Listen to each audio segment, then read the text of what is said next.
Hi everyone, this is going to be the video for Module 5, Part 1. Just throwing up the calendar here real fast. We have Module 5's Parts 1, 2, and 3 to finish, and then we're done. This is supposed to be due December 2nd, which is not that big of a deal to me if you need a few more days, but one thing that I cannot change, and I just want to remind you of this, is on December 8th, it all has to be completed. Now, if you complete parts 1 and parts 2 this week, then next week you only have to do part 3, and I designed it that way because I wanted you to have a little bit of time to get caught up, and I wanted you to just focus on the final project, which was M5A3. And I may even just throw something in at the end of part 2. Yeah, I don't know, we'll see. So I'm going to go ahead and get started because this is looking like it's going to be a bit long, and I'm going to have to be pretty fast. So I'm going to go over here to part 1. I'm going to go for the usual, get you into it. You know how to get there by now. So we are looking at M5S1 Professional Skill Building, which is going to be this guy right here. And I'm going to jump back up the top. I was reading through it just a second ago. Sorry about that. To go through some of this quickly, you've done these before, but these little things are useful, and I would encourage you to do them. How do you get your mind to thinking about how you think about your particular career? So go through there and do these, and your options are, what are they? Sometimes yes, no. So it helps you to kind of start solidifying these thoughts in your mind, okay? Which do you think you can improve? And I would personally click all of these. In fact, I'm writing a resume for myself today. I'm applying for a slightly different position somewhere. And so, what do you have? What do you feel like you have skills in? Where do you think you need to improve? Take a look at these right here. See what they got. I think it'll help you to start kind of click in your head what you're thinking about in terms of career. The quote today is from Ralph Waldo Emerson. You know, every artist was first an amateur. What a great quote, because too many of us feel like we ought to jump right out, jump straight in and become super duper at whatever we do. And, you know, it just doesn't work that way. It really doesn't. I've been teaching for 25 years. This is my 25th year. And, you know, I got a lot to learn. And so another thing that this kind of insinuates is the idea of growth mindset, or that you're a lifelong learner. You know, the year I retire, I plan on working 12 more years. The year I retire, I hope I learn how to be a better teacher. And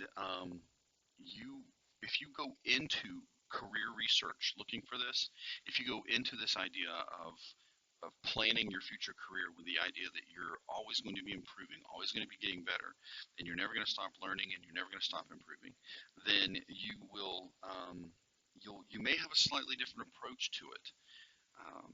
Now, very quickly, I will tell you, I chose teaching by accident. It was kind of thrust upon me. I needed a part-time job to work my way through college. I was studying something else, and I became a substitute teacher because I'd be able to go in the days that I didn't teach school or go to college, and I loved it.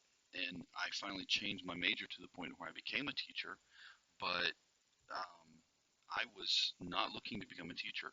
Now, that was pure luck, and as it turns out, it's probably the thing I should have done. I feel like I'm pretty good at it. It may not reflect in this particular class because this is a new weird way of teaching, but I feel like I'm a pretty good instructor.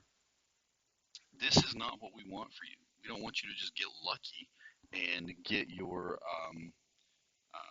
career. We want you to do this career research. We want you to really think hard about what is available to you. Another story that when I teach this class face to face, another thing that I say is that when I talk to young people in roughly 9th grade, I always ask them a question because it's the same question that you ask all promising young kids. Is, hey, what do you want to be when you grow up? Now, between you and I hate this question because if you give me an answer at 9th grade at 14 years old, my daughter's 14. If you were to say, what do you want to be when you grow up to someone that age, and they give you a definitive answer, it's almost kind of heartbreaking because how do they know? At 14 years old, how do you know what the world has to offer? How do you know what you like?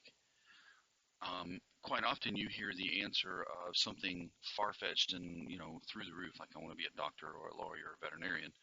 And then on the other end of it, you hear something that is kind of sad, like, well, I just think I'll do what dad does or what mom does. or I think I'll do the job that I have now, which is the first job I could find straight, right in high school in the summer.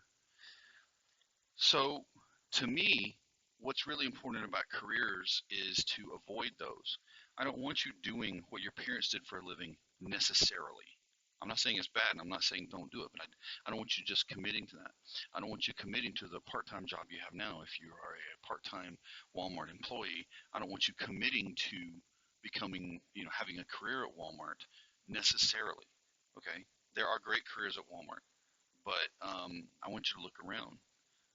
Or I also don't want you just throwing out this huge, lofty goal right off the bat, because I know people that work really hard towards that and they get into the more difficult parts of the education and they find out, man, I really wasn't aware of what this required of me. So now I've got to scramble around and figure out how to salvage my college degree and to do something different. We don't want you spending a lot of time in college taking classes that you don't need. We don't want you changing majors dramatically. When I say that, I mean you can change your major slightly. In fact, I would encourage that as an instructor. But I don't want you starting out heading towards something like psychology and then making a hard right turn after years of college and going to engineering, because you will have wasted quite a bit of time and money. What we want for you is for you to get the skills for doing this research up front and being able to find out everything you need to know. We're going to show you lots of resources today. Everything you need to know to to do the career research and to make your own mind up with a really, I guess, informed opinion or informed decision. Okay, and that's kind of what they're saying here. You didn't have much options when you were born in the 16s and 1700s. You mostly did what the family did, and you know today. Well, actually, that's not what they're saying here, but I'm going to skip to this. Today we want you to be able to look at the entire world. How's this for a statistic? And then I'll get started. I'm sorry. The top 10 most in-demand jobs of today. If you go to Forbes or go to Time Magazine or something, you do a search for the top 10 most in-demand jobs. Those jobs, almost all of them, if not all of them, didn't exist 10 years ago. In a decade, the most in-demand jobs were created. And that's been happening for a while. The insinuation is that by the time, if you're in ninth grade, for example, that by the time you get through college, the job you were shooting for will probably almost be obsolete, or at the very least, not one of the most in-demand jobs. And you want the in-demand jobs, I hope, maybe. But how can you make decisions like that? Well, what we want you to do is we want you to start looking at things in a more broad perspective and have the ability to um, research jobs on your on your own merit with the skills that we're teaching you in this module. So we talked about hard and soft skills to start with, but let's just kind of review them. Hard skills are those that you quantify using a computer, speaking Spanish or another foreign language, operating some type of machinery. You probably get a certificate, a degree, or some other credentials. And the thing about these things is the hard skills tend to go obsolete very fast. The hard skills are the ones that you're going to have to be a lifelong learner about. I know biology. I'm a biology teacher. And even at that, in 1997, when I started teaching, since then, we have uncovered the entire human genome. We've learned an entire new science called epigenetics. And we have learned so much about DNA, which then translates into things like evolution and medicine and stuff like that, since I started teaching. And I have to keep up on that. That's always the example that I use. That my hard skill was biology. And so guess what I have to constantly do? I have to constantly learn biology even after 25 years of teaching. I can only imagine what it's going to be like in 12 years. What we also want you to be aware of are the soft skills. We've talked about soft skills, but these are the things that are the soft skills, the transferable skills. We had a whole unit on it. Just to remind you of things like speaking clearly, being able to listen, being able to work well in groups. These are soft skills that are going to be in huge demand. We're going to spend some time talking about that. What employers want in an employee? Look here and tell me what you think are the hard and soft skills that employers are looking for. And one of the things is that the hard skills are going to be different for every job. I became a biology teacher. They didn't need an ability to run a forklift, although I've done it because of a teacher. They didn't need an ability to run a forklift. Okay, they needed an ability to teach science. So that's my hard skill. It's different if I wanted a job at a manufacturing plant, because guess what? You probably need to run a forklift. So the hard skills are going to be different for every job, but what's going to be almost the same, almost across the board the same, are these soft skills.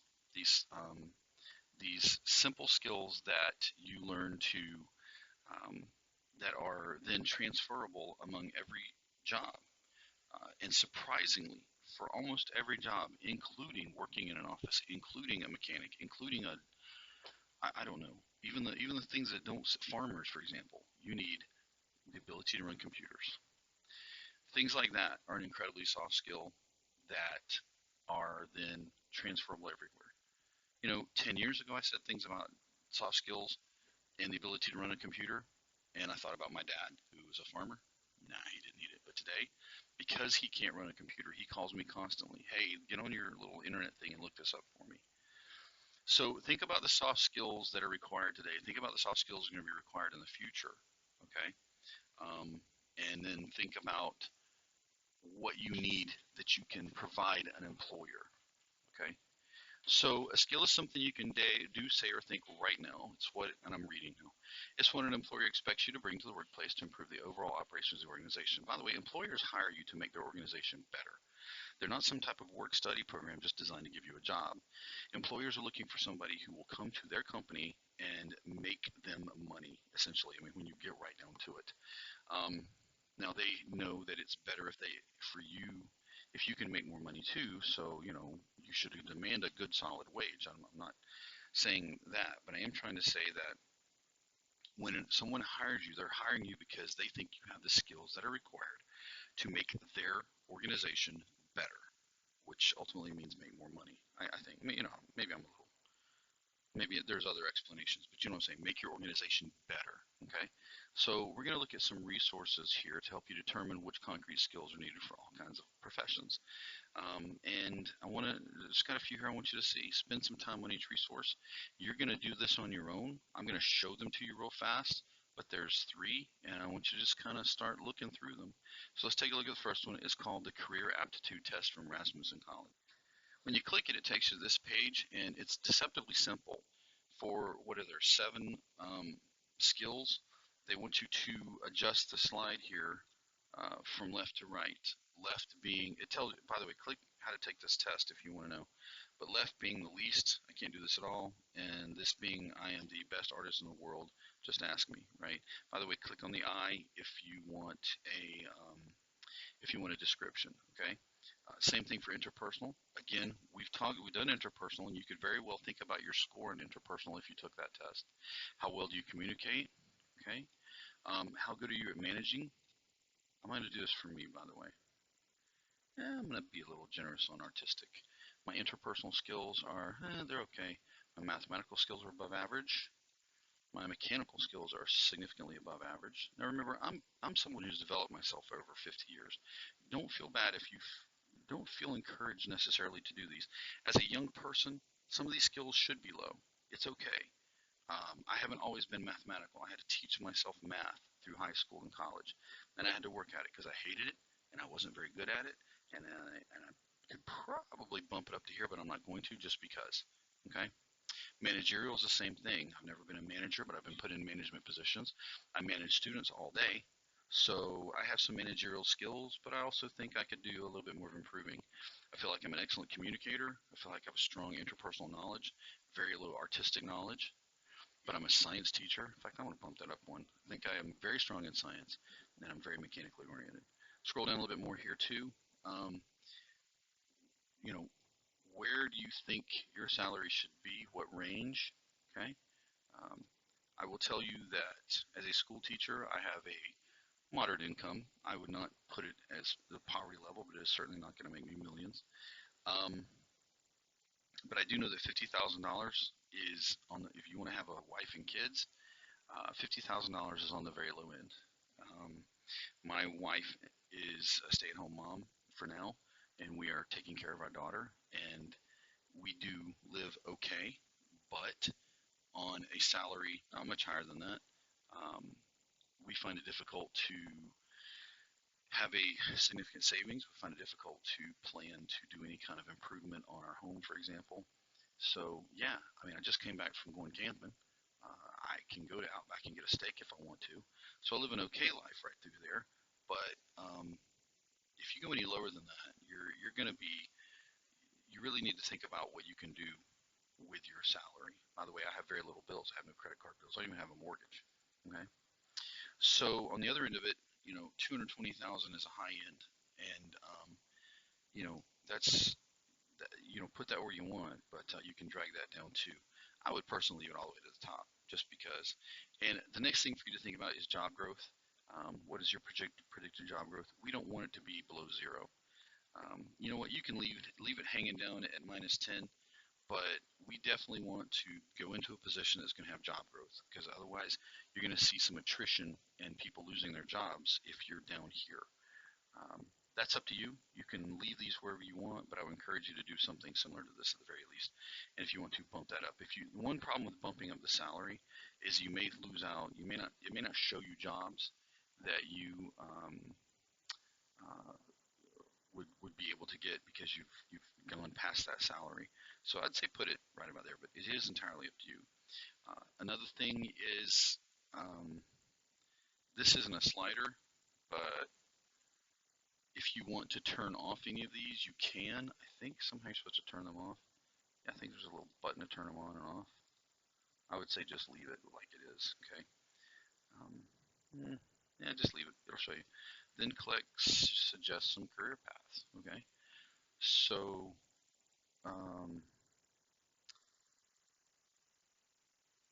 start looking through here. What do you like? They didn't give me much. None of these say teacher. Huh. But, dig around in there, take a look, when you pull that up, by the way, a lot of this information, oh God, I'd love to be a cartographer and photogrammetrist. Oh my God, what a cool job. By the way, a lot of this information right here can go right onto your final presentation. And that's going to be the case for a lot of the things that we're doing now. Put this information right here is going to go very well. I would almost screen grab or screenshot this. Like if you decided that's it, I want to be a surveyor, I would almost just screenshot this whole page and make it a slide on my presentation. And that's it. If you want to, you can explore more, but that's the Rasmussen thing. Oh, that's not it. Hold on, where are we at? Right here. The skills profiler, that's going to be this guy right here. I haven't done it, but it's pretty simple. Pull up the skills matcher. It's going to take about 20 minutes, but it will carry you through a series of questions, 40 questions, I think, and you just kind of rate high to low. Yeah, I don't know what's going on here. It's not working for me, but my internet's been bad all day. But you rate them high to low, and then it gives you, it kind of connects you with some skills, or with careers that match your skills. And then finally, there's the ONET. I don't know what's going on there. Finally, there's the ONET, and ONET is more of an occupation search. There's not really a skills inventory here, but when you get some ideas for searches, then you can type them in here, and you can get a photogrammetrist. I wonder if that's even in there. But ONET's a government-ran site that helps you to find occupations and learn an awful lot about them. Holy guacamole, look right there. Now see this code right here? This is called a something SEC, something code. And look, bright outlook right there, look at there. You click that, and if you ever want to come back to it, you can just come back to it straight from this code.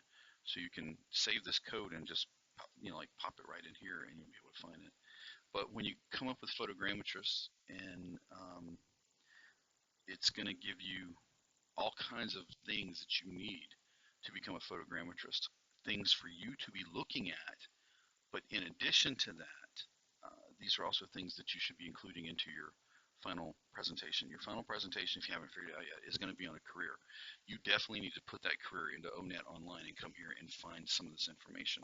There's a summary, there's details, there's all kinds of things, and there's a ton of information here that you need to be including into your final presentation, okay? So go through these three things and spend some time digging around in there, and then save the results because you'll need it on the final presentation.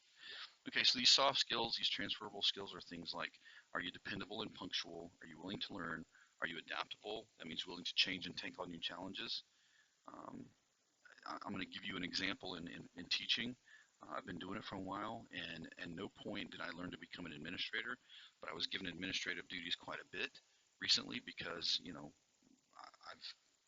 I'm kind of like the third man in charge there. When the principal leaves and the assistant principal leaves for the day, somebody's going to be in charge. I got called out of my classroom to run the school for a day. Um, I could have said no, that I'm not comfortable with that, but guess what? When you do that, you kind of limit yourself. But when I let that challenge me, and I had to work referrals, I had to call parents, I had to, deal with crazy situations and make executive decisions. And, a lot of people would have said, oh, no, that's not for me, but not me. I mean, I jumped right in there. Be that type of person, be adaptable, be willing to say, give it a shot. And also, there's a thing here that goes with this, and some of all these, but this particularly, is people with a growth mindset are not afraid to fail. And one of the things that happens in a situation like this is I could have failed. I could have failed spectacularly. What's the worst that could have happened? They never let me be administrator again. Yeah, well, trust me, that was no big deal to me. But it's a risk, and I risked failure for the opportunity to learn a new skill, to help the school, to become better at being who I am. Okay? So if somebody gives you something challenging, don't shy away from it. Go to it. You're good in essential work skills, able to accept constructive criticism. I want to talk about this for a minute. Okay? In fact, the last one, strong in time management. We've covered time management a lot in this class, so I'm going to skip that. But able to accept constructive criticism. The ability to accept constructive criticism is an internal thing, and it is a very valuable skill. And the thing is it doesn't really matter if the person criticizing you is doing it in a constructive way or not. What a growth mindset says is that you can take someone else's criticism in spite of, sometimes even though they are being hateful about it. Don't look at the tone of what they're saying. Don't look at the emotion that's being used to what they're saying, but examine what they're saying from a clinical perspective. This person's yelling at me about how poor of a job I did here. Well, my my laziness wants to just rise right up and tell them that they're full of what and go away. But more than likely, there's something to that. So you can ignore the emotion, you can ignore the unprofessional attitude they're having, and you can still look at the thing they're trying to say and learn from it. So be able to accept constructive criticism and use it to improve yourself. Okay. We've already talked about why these skills are transferable, and we want you to identify the soft skills that show you off the best. Which of these are you good at? Surely you're good at some of these. All right. And if you're not good at all of these, look at the ones that you can improve on and work onto that. Like if you're not strong in time management, what can you do about that? We did a whole unit on that in this class. If you have trouble getting to work on time, that's really an easy thing to fix. So work on that. And which of these things are you good at? Turn that into a way to showcase yourself. Even when you're like making a resume, some things to, all of these things could go on a resume, right? But you have to be able. Don't just say I'm dependable and punctual. Give some examples on a resume, or if you're in a interview type of situation. Okay, a couple of more things here, and then I'll jump on to the next thing because I've already gone 24 minutes. The top 10 skills you need to graduate when you're in college. That's a video. It's a very short one. I'm going to go through the video with you pretty quickly. Commercial awareness is to know how a business or industry works. That whatever you choose, do some pre-research. Don't show up the day of and expect for them to teach you everything, right? Learn how to be a good whatever before you even get there. Show you have an understanding of what the organization wants to achieve and understand how the organization competes in its marketplace. Think about that. Imagine not knowing that before you go get a job. Very big surprise that a lot of people show up totally unprepared for the knowledge of how the business works. Have some strong communication skills. Learn to be clear and concise.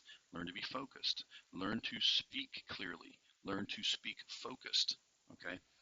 You just simply cannot get away in this world and be professional without having a good communications skill. Teamwork is being a team player. What does that mean? You hear that all the time. You know what that means? I can tell you what that means. Team players make sacrifices. Team players are willing to take one for the team. They're willing to work late, or they're willing to take on an extra task, or they're willing to give up something that they wanted for the sake of the team. Okay. Now that doesn't mean let yourself work late constantly just to show you're a better employee. Okay, I'm not advocating that. Every once in a while, I'm also not saying don't let your dreams for your job and your own personal advancement get in the way or keep you from. I guess what I'm saying is don't give up on those just so that you can help the team. You have to find a nice middle ground between being a team player, helping out the team, helping out your fellow employees, and helping out the company versus your own personal advancement. All right. But sure, you're able to manage and delegate to others. What can you manage? What can you delegate? This ability to delegate is tough. Many people have the desire to I'll just do it on my own. I'll just do it myself. Don't worry about it. But you can't. And after a while, you'll just get worn out. True leaders are able to delegate and build positive working relationships. Crucial. Okay. Put forward your opinion. Be able to share your opinion, but only share your opinion when you have a good knowledge of what your opinion is. Opinions are not made up right there on the spot. Well, they are, but a good opinion is one that is something that has been well thought out. Okay, not something that's just random. And understanding where the person is coming from is such a great skill. It is an interpersonal skill.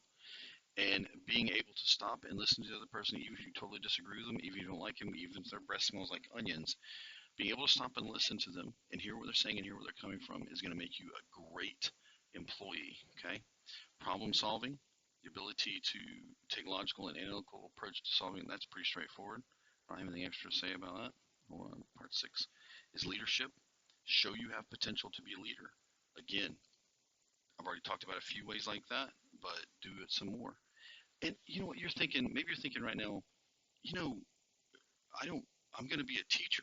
I'm going to be do teachers need to show all this? Absolutely. All of these are soft skills that are applicable anywhere. Notice they're the top 10 skills that will help you get a job when you graduate. You mean I'm supposed to walk into a business and I'm the new hire, but I'm supposed to show leadership? Absolutely. In fact, as quickly as you can. Show that you don't need to be led. Show that you are a leader. Okay. And these come from my own personal mistakes, by the way. Prove you're able to assign and delegate tasks. Well, we've already covered that. Let's see. Number 7 is organization. Can you work efficiently? Can you prioritize? Can you be productive? Again, that's going to be a thing that you have to develop, and you may as well start developing it now, because if you wait until you get your first job to develop it, well, and show employers how you go about meeting deadlines. We need this done by today. Okay.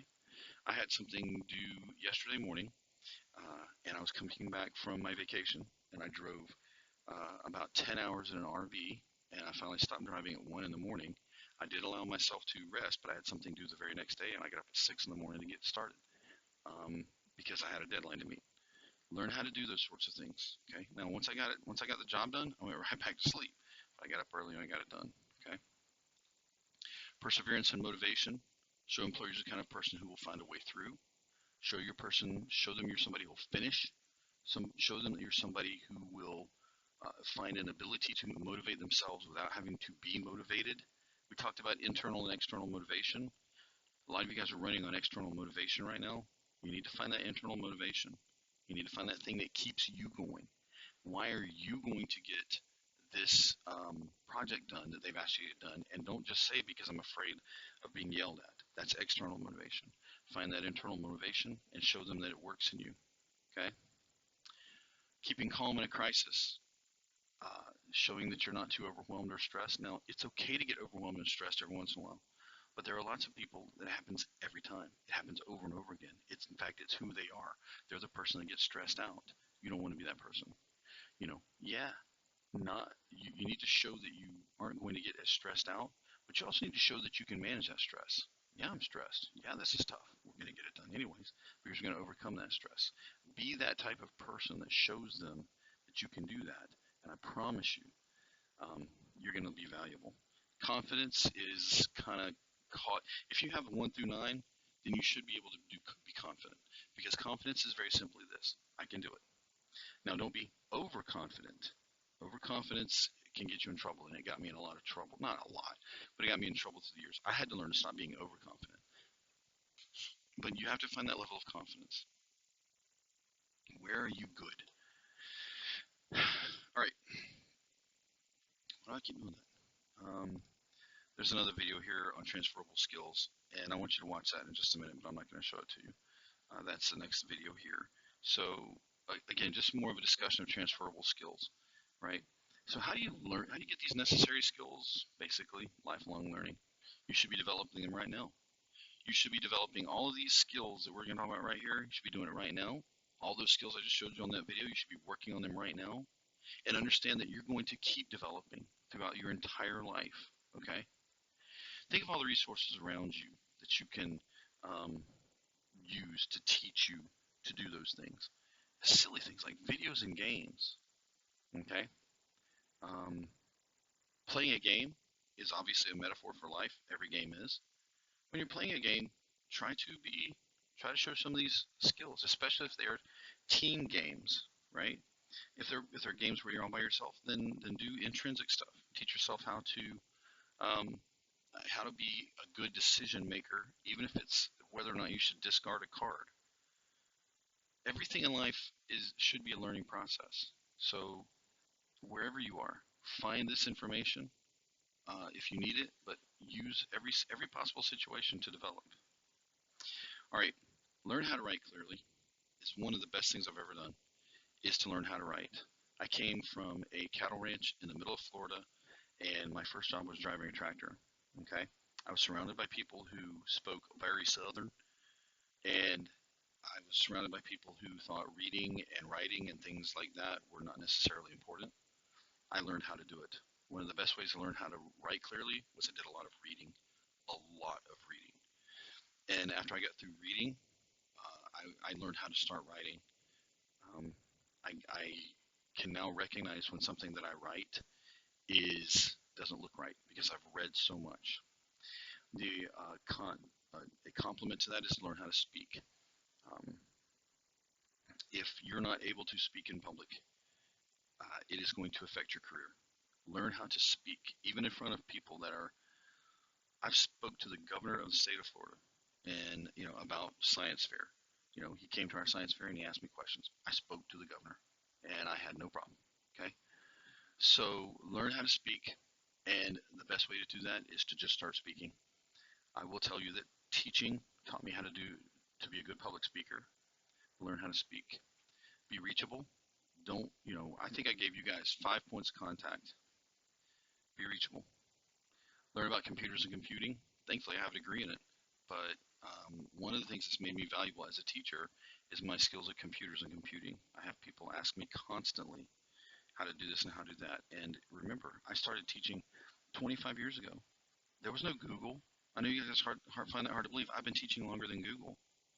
Think about things like Google Docs or Google Slides or Google Keep or Zoom. These are skills that I have to learn. I have people call me still. Hey, how do we do this on Zoom? I don't know. I learned Zoom the other day just like you guys did, but I figured it out. Learn how to do that. Build relationships within your community. One of the best things to do is to volunteer. Go volunteer. I volunteer for at least 4 different organizations in my town, and I do it routinely. This also helps me build relationships with individuals. Okay, I routinely work with the mayor of the town I live in. Good guy. If he sees me in the grocery store, he comes over and asks me how I'm doing. Okay. Some other things you can use tools like Meetup.com to just find out places to go meet people. I do a lot of work for my church. I meet a ton of people that way. Heck, I volunteer for the Florida State Science and Engineering Fair and the International Science and Engineering Fair. I have friends around the country just because I volunteered. Go to conferences and events. I'll tell you right now, if somebody says, hey, I need somebody to volunteer to go get trained, raise your hand. Be that person that they can count on to go become trained. I've been trained in so many different things, and I'm very proud of it. if they want to send me to a conference to get trained, an event to get trained, or some type of conference and event that's relevant, go. If there's nobody willing to send you, figure out a way to go yourself. For example, Florida Educational Technology Conference, FETC, is the largest in the world, largest educational technology conference in the world. It's in Orlando every year. I went for 7 or 8 years in a row. My school sent me, and one time I paid to go myself, and I learned so much, couldn't begin to tell you. Start getting involved in projects, collaborate with people all over the world. I would say that I do that with Science Fair. Keep your LinkedIn profile and social media profiles up to date. Be findable. Okay. Yes, I have a LinkedIn profile. And then keep learning. It is something you're going to be constantly doing is developing yourself. Okay. And then, there's a video here that talks about get involved in part-time work, extracurricular activities, employment, career development. It's just always the bottom line is go challenge yourself, go find something to be involved with. If all you do is work 40 hours a week, then you're really not doing much. Okay, go get involved. Go find something that's going to develop you. All right. Okay, let's go into the next thing. Okay, we're going to move on to the big picture, and that is going to be this guy right here. Question for yourself. Ask yourself, are you career and college ready? What does it mean to be college ready? Okay, so if you're a college and career ready student, you're a college and career ready student if you have gained the necessary knowledge, skills, and professional behaviors to achieve at least one of the following. You can get a certificate or a degree, participate in career training, or enter the workplace and succeed. For instance, if you're studying a skilled trade license in college or some kind of a Bachelor of Arts degree, if you are college ready, if you have the reading, writing, mathematics, social, and thinking skills to qualify and succeed in the academic program of your choice. So college ready means you're ready to start that program. You've got all these skills, writing, mathematical, social, reading, thinking. Okay, that means you're college ready. Are you career ready? It means then that you are ready to do the career you've trained for. If you train to be a nurse, for example, you possess the knowledge and skill needed to secure an entry-level nursing position. You learn that in college, right? So college and career readiness in your state, where are you on the readiness scale? Well, let's check out this website. And I jumped ahead to Florida, but this is how Florida defines college and career ready. Students are considered a college career ready when they have the knowledge, skills, and academic preparation needed to enroll and succeed in introductory college credit-bearing courses within an associate or BA program without the need for remediation. These same attributes and levels of achievement are needed for entry into and success in post-secondary workforce education or directly into a job that offers gainful employment and career advancement. And there's some metrics here you can see, as well as some reported metrics. Now, so you know what? Something for you to explore. If you want to know what it means to be college and career ready, there you go. What it means in the state of Florida. This video helps you kind of. It has some examples of students who are talking about college and career ready. What is the value of college? Well, in a 2011 Pew Research Center survey, Americans are split. 47% of those surveyed said the purpose of college is to teach work-related skills. 39% said it's to help a student grow personally and intellectually. And 12% said this time spent at college should be dedicated to both teaching work-related skills and helping students grow intellectually. Today, there are some 5,300 colleges and universities in the United States offering every manner of education and training to students. What do employers think of the value of a college education? Well, in 2014, Hart Research Associates conducted a survey on behalf of the American Association of American Colleges and Universities. The survey revealed that the majority of employers believe that having field-specific knowledge, as well as a broad range of knowledge and skills is important for recent college graduates. Is your college going to do that for you? Are you learning that in college? Are we getting you ready? Look, listen. Employers believe that having field-specific knowledge, as well as a broad range of knowledge and skills, is important for recent college graduates. Is your college going to teach you that? First thing you should ask when you pick a college, is your college going to teach you that? When they hire, they place the greatest value on skills and knowledge that cut across all majors. Those are those soft skills. Written and oral communication skills, teamwork skills, ethical decision making, critical thinking, and the ability to apply knowledge in real world settings. Let's pause for a minute on this and talk about why I keep bringing up the idea of soft skills. A good college, a college that you choose, I'd like for you to choose Indian River State College, but wherever you intend to go, they're going to emphasize these soft skills. They're going to insist that when you take a class on, I don't know, um, you know, European studies, that you apply these soft skills. If you take a class on, engineering, you're going to apply these soft skills. We're going to see these soft skills everywhere we go when you go to a good school, because we're trying to teach you these soft skills. We're going to make you write. We're going to make you speak. We're going to make you um, uh, do a lot of reading, because guess what? That's what employers want. The average college graduate earns about 75% more than a non-college graduate over a typical 40-year working lifetime. In 2014, young adults aged 20 to 24, the bachelor's degree or higher, had a higher employment rate, 88% higher employment rate than adults with just some college. The employment rate for young adults with just some college was higher than that for those who had completed only high school. And the employment rate for those who completed high school was higher than the employment rate for adults who had not finished high school. It's all shown in this graph, okay? Employment rates, right here, were generally higher for males and females at each level of educational attainment in 2014, and that just saddens me. I don't understand why. Over the course of a 40-year working life, the typical college graduate earns an estimated $500,000 more than the typical high school graduate. That came straight from Pew Research. The median gap in annual earnings between high school and college was almost $20,000 a year more just for being in college. Let's take a look at this graph real quick. This shows you various levels of education and two important things. One was their median weekly earning rate, how much they earned a week, and two was their unemployment rate. And very easily to see that as you go up, how much you make a week goes up, and your employment rate or unemployment rate goes down, your employment rate goes up. For a bachelor's degree, you're going to earn above the average for all workers, and you're going to be far below average in, in unemployment. So, and these are in 2014 numbers, and this is just very simply from the U.S. Bureau of Labor Statistics, and it's hard to argue with. The more college you get, the more money you earn, and the more college you get, the greater the chances are you're going to have a job. Okay. Different states, you can earn a little bit more in different states. Also, something to think about though is when you go to a different state, are you also going to have to pay more?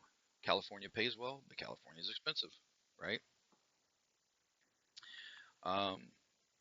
Watch this video. We're going to talk about how college degrees are you're more likely to have a higher salary, and keep a job, get a pension plan, be satisfied with your job, feel your job is important, and have health insurance. Let's go back up here real fast.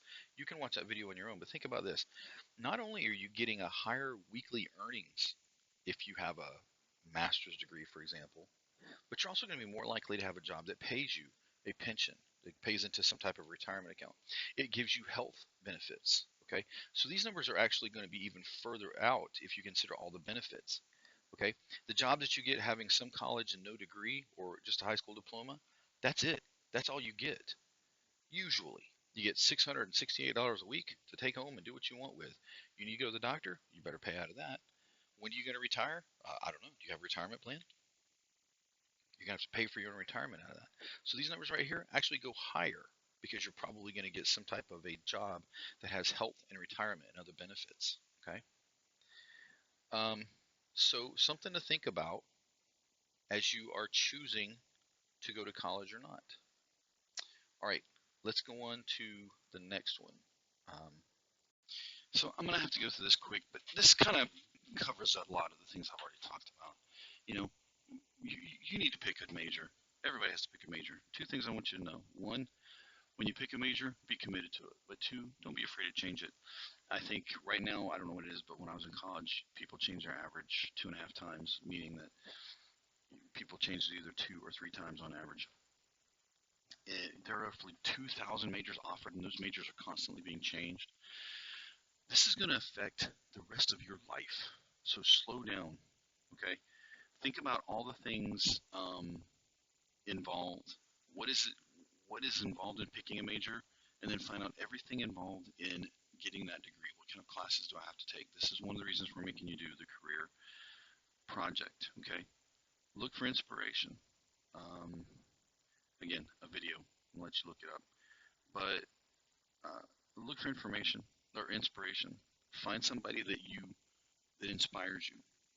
A lot of times that could be a teacher. But look around in the world. Are you inspired by Elon Musk? What is there about Elon Musk that you like? Okay. Then what kind of a degree might you get that is Elon Musk like? Consider everything, and there should be an E. That E should be capitalized if you ask me, because when they say everything, we're talking about everything. How's it going to affect every single facet of your life? Don't just do this willy-nilly. When you think about number two here, it means take your time and think this through. Consider everything. How's it going to affect you? How's it going to affect your spouse or your kids? I don't have spouses or kids. Great. Well, you will one day, maybe. Um, what are you talented and interested in? What are the resources available to you? We're doing that in this chapter, in this unit right here. And then do an in-depth career exploration. Okay, and to some degree, we're carrying you through this right now. We're kind of mirroring this in the project that we're going to be doing at the end of Module 5. So, imagine that this is the first time you're doing this. Please don't make this the only time you do it. Please go through and learn how to do this constantly. The skills that you're learning to complete the Module 5 project, there's things that you should be doing constantly. And even after you've selected a major, do it again. I know many people who have changed their major for the better. And I'm talking about from like environmental engineering to uh, electrical engineering. Okay, they did a slight change in their major.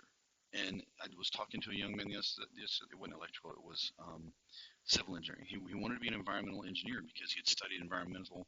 His dad worked as an environmentalist. He'd studied environment. He wanted to be an environmental engineer, but he found out that what he really wanted to do was the work that would be done if you were a civil engineer. And he was telling me all about it. And I was thinking, he changed his major midstream because he took a look around and he said, this isn't getting me where I want to go. I need to do that. Don't be afraid to do it. All right. So there's 9 tips. There's a video on it. Narrow your choices by deciding what you don't like. Not what you like, but what you don't like. If you've gotten a whole pile of choices, start knowing, no, I don't like that. I don't like that. Explore careers that might interest you and ask questions. If you can, find somebody who works in the field and ask them questions. You might even have to call some people. You might need to go visit a place. Go to the company that does it and say, hey, can I hang around somehow? You might even find out just by making that one simple move, hey, you know what? They may look at you and go, forget it, kid, beat it. But keep it up, because eventually you might find a place that goes, hey, listen, we'll do you one better. We're looking for an intern. Maybe you can come do some intern work for us. That's when you say yes to that question. Okay. Use your school's resources. We've got a lot at Indian River State College, and there's a lot at many other places. Ask your teacher, counselor, family about your strengths. Ask your teacher. If you have a good relationship with a teacher, say, what am I good at? All right. Ask your family. Ask your friends, what am I good at? Because you may be surprised at what they think. 60% of students change their majors. Remember that. Your major isn't going to define your life, which is exactly opposite of what I said a little while ago. But what they're trying to say is by your major isn't going to define your life. It's not everything. It's not going to be the biggest decision you've ever made. It may be, but it's not going to be the thing that destroys you. This isn't a life or death situation is what it is. But making your major that you choose is going to affect an awful lot about you. Okay. Going informational interviews, there's no peer pressure. Oh, this is my favorite part, number 8. There's no pressure to decide now. In fact, we don't really expect you to have defined your major until you're into your second year of school. Before you start your third year of school is when we really want you to declare, well, this is when you should be declaring a major. So you got your first couple years of college to even think about what you want to be. And that's roughly when I changed my major, was about halfway through. Take new classes. It's one of the reasons they make you take these weird classes. When they make you, oh, well, I'm an engineer, why do I have to take this stupid humanities class? It's because we want to see if you're interested in it. We want to make you a well-rounded student. We want to expose you to more things. How do you know that you don't want to be an author or a lawyer unless you have been exposed to it? Trust me when I tell you that number 8, number 9, this one right here, oh my gosh. Get exposed to as many different things as you can. The world right now is wide open for you. I've made my decision, and I don't regret it, but the world right now is wide open for you. Okay? Go explore it before you find that thing that's going to pretty much be the thing you're stuck with. Okay? Consider these factoids. 50 to 70% of college students change their major at least once. Most majors lead to a wide variety of opportunities rather than one specific career. And that's a good thing. So just because you've chosen a major doesn't necessarily mean you've chosen a career.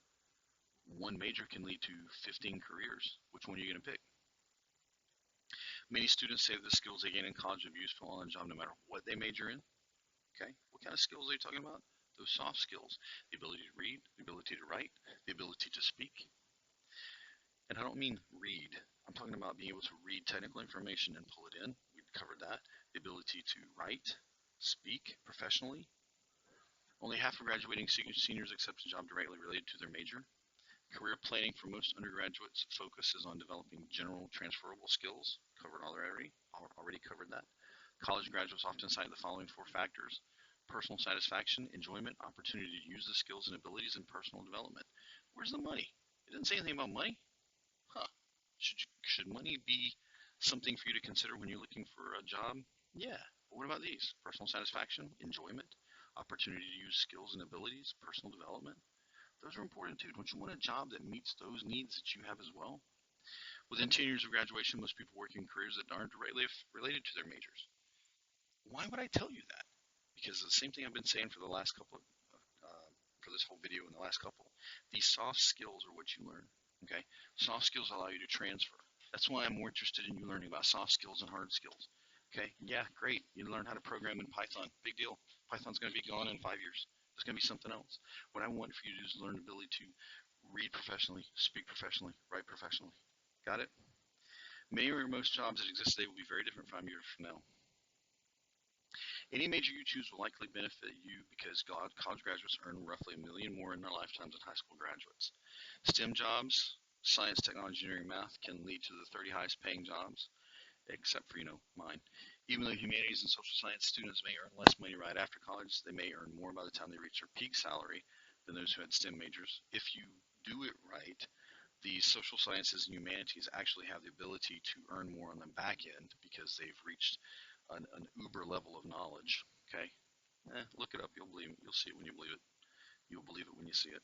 Students who major in the humanities and social sciences are also more likely to get advanced degrees, which increase $20,000 more by peak salary.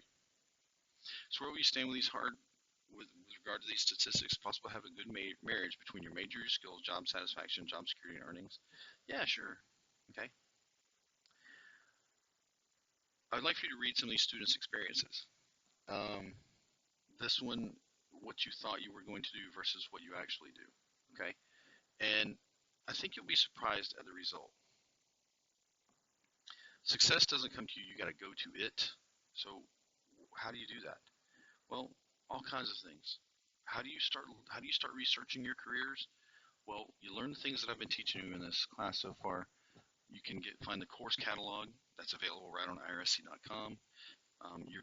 That's one of the reasons we ask you when you get to the part of the presentation, what kind of classes are you going to have to take in college? You have to look in the course catalog. Okay. Go to faculty and academic advisors. You have one assigned to you. Okay. You don't know who your counselor is? Find out, because they're your best friend until you graduate. I promise. Talk to fellow students that are a year ahead of you or seniors that are graduating. Ask them about the classes. Ask them about the career they've chosen. Okay. Find people who've already graduated. See how they're doing. See how well the degree prepared them. Your family, your social community is a career center. These are all places that you can find out information about how good this degree is and if it fits you. Okay. And here's a whole bunch more. And yeah, you should use some of these. I'm not even going to go through them because I'm at 46 minutes and I still have something else to cover. So, and I skipped over to M5S3. This is the last thing we're supposed to do. We got to go back and talk about the big picture. I did it backwards. Sorry. Yeah, maybe I'll try to fix that. But yeah, M5S3. Look this over. This is the end of it. Okay. I'm going to go back and do the big picture. This should be short. Am I college and career ready? In fact, you know what? I'm going to do that now. I'm just going to stop. Okay, your assignment this week is called Career Exploration. Read all this, but what I'd like for you to do is you're going to be doing one new website. It's called the Interest Profiler. It was based on John Holland's theory of vocational personalities and environments. This is very useful. John Holland is a pretty interesting guy, and he did a lot of work on this. This isn't just some silly little thing. This was a well done, well thought out interest profiler. So go to that. It's a pretty straightforward thing. It's on Indian River State College's main page. There are two assessments. I would encourage you to take the 60 question assessment. When you do, it's going to ask you some things like this. Don't worry about if you have enough education or training to do the work, how much money you should be making. Yeah, it's basically asking you questions like this. You'd like to build kitchen cabinets. Heck yeah, heck no, somewhere in the middle. It's going to ask you a bunch of those. When you get done at the end, you're going to be given a result. You're going to get some results. Your result will list both your top interest area, which is called your Holland code, and your top career clusters. List them all here. Okay. Then use the resources. We've already done this. We've already done the ONET, but I want you to use the Career Coach and the Career Explorer, and these are on the IRSC page. This is the Career Coach, the assessment you just took. Now go search for that career, okay? And it's going to bring up all kinds of information. I don't know. Will it take educator? What will it find? Hang on. And it comes up with a list of them, and then go in there and find things like, we'll just say elementary school teacher. Median salary, yeah, I wish.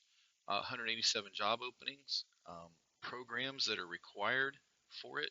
Um, you know, let's see. Pick one of these and dig into that. Let's go into early childhood education and tons of information. Tons of information. Please write all this down. You're going to need it for that final presentation. Okay. Also, the Career Explorer here. This is another one. Please don't worry about giving them your email and address. You need to, okay? And you can just pick something. But this is a safe place to go. Log into this place and do some career exploration. And ultimately, what we're asking you to do is at this point start digging around. What kind of salary does it take? What kind of degrees do you have to have? Where can you go to school? What kind are you going to get paid? Or I'm sorry, what are you going to get paid? I already said salaries. But there's a ton of information. Try to answer all of these questions here, okay? So then we're going to ask you to take 3 of your career choices and just fill out the information. What is a career title? Find a summary. I don't want you to write this, just copy it. This should come right off of either ONET or the Career Explorer. What's the entry, median, and experience salary? Let's talk about that. Entry is what are you going to start. Median is where should you be halfway through, and experience should be what's going to be the highest salary. Okay. What's the job outlook? Job outlook is very simple. Is the job demand for this expected to go up or down, and in what percent? Okay. An 8% job outlook means that in the next, I think it's 10 years, for the next 10 years there will be 8% more jobs than there are now. Okay. Write that down. How much education is it going to have to take? Then that would simply be things like you have to have an AA, a BA, a master's degree, and then finally, what major will you study at IRSC? And you should get that right off of those particular, especially IRSC Career Coach.